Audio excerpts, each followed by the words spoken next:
Hey, Topping Airlines Math Industry, and we are going to take a look at over time, things just compound. So, what does that mean when we say things just compound? Well, here's what we're going to do. We have a math problem right over here, but it says a car loses value over time. If a car has a value of $15,000 and has a rate decrease of 7%, then what is the car's value in 15 years? Wait, how are we supposed to solve this out? And why do we need to know this? So, we've been taking a look at the exponential unit, and we've also been learning on what exponents are, but also what the graphs look like. And it turns out that since this kind of problem shows up, it will require us to use a formula that has exponentials in it. So let's see how we can do that.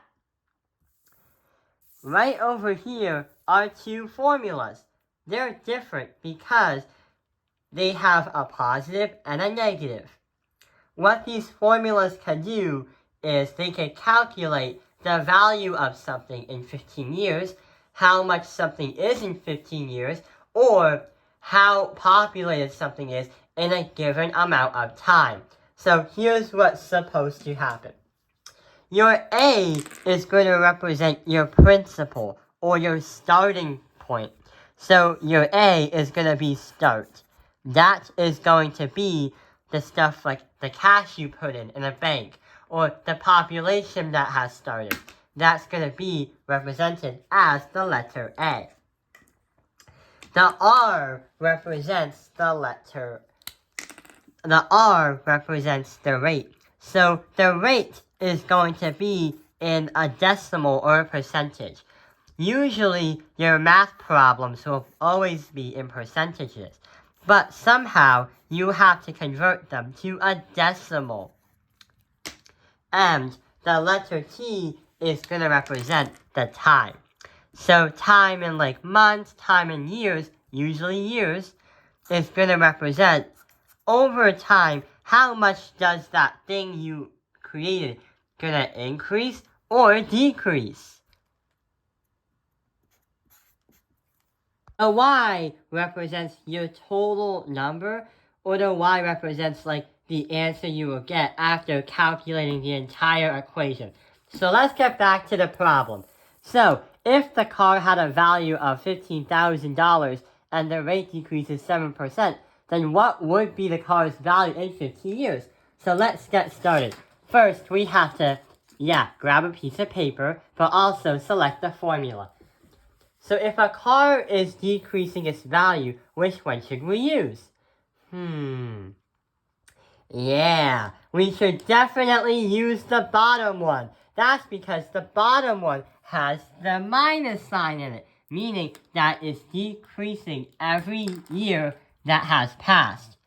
So therefore, okay, so the total value of the car after the given amount of years is going to equal your A, your principal, the starting point, parentheses, 1, because you're not starting at 0, you're starting at 15,000, subtract because it's decreasing by R, which is your rate. Then we do it by time. So if we plug this information into the formula right here, we say Y is going to equal $15,000, parentheses, 1, subtract that by, what's the rate? The rate is 7%, but how are we supposed to bring that to a decimal? Well, what we like to do is move the decimal point 2 places. So instead of saying 7%, we are going to say 0.07 as a decimal. And we're trying to see how much the car's value is in 15 years. So right here, we have the equation, or should I say, we have the formula. Now, we have to think about what is the car's value in 15 years. Let's start solving. So the first thing we do is we like to use parentheses. Or should we say, use what's inside the parentheses.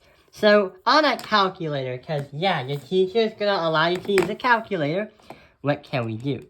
1 subtract that by 0.07. 0.93. Okay. So we're going to say 15,000. 15,000 is going to be multiplied by 0.93 to the power of 15. Now we have to do 0.93 to the power of 15. So right over here on the calculator, we hit clear 0.93 to the power of 15. And you'll get 0.3367. But I'm not going to hit clear and do that to multiply by 15,000, because then our answer would be a little bit inaccurate. What I'm just going to do is drive ahead and multiply by the 15,000. When you do that, you'll get the total value of the car. So, after 15 years of driving the car, your car, or what car it is going to be 5050.51. So that's going to be $5,050.51. Cars are not a really good investment in the first place. It's better to use a used car and get the used car, because if you take a look at the graph, cars generally like to follow this kind of graph, where they go really high, but then they quickly go down.